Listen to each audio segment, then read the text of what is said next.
the Bible in Schools bill that passed the legislature, Governor Otter said last week he's not sure if he's going to sign it. You guys said it's flat out opposed. State Constitution says no way. Have you had any discussions with the governor on that?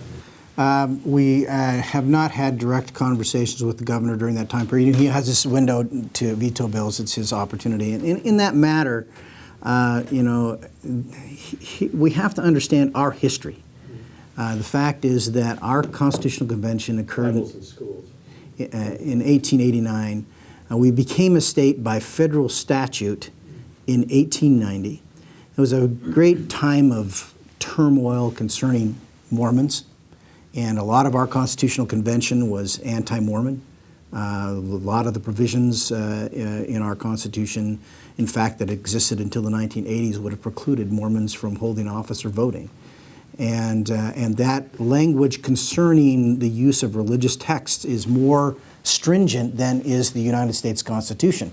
That doesn't mean it violates the United States Constitution, because a state constitution can, in fact, be more stringent under certain circumstances.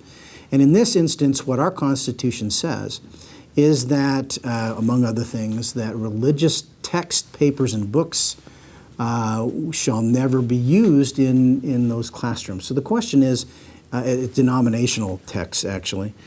Is the Bible a denominational text? And the answer is yes. Why?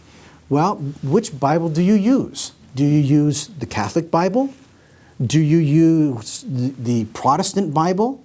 Do you use the King James Version of the Bible, which actually isn't a Protestant Bible? It is a Church of England Bible, which actually played a role in the creation of the United States when the Church of England was persecuting the Protestants, who ended up getting on the Mayflower and coming over to the New World.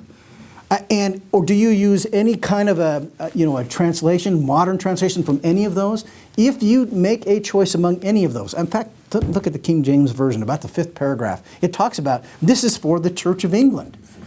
If you use any of those, you are making a denominational choice about which version you're going to use. So is the Bible, in that sense, a denominational text? The answer is yes. I don't know how else factually you can approach that.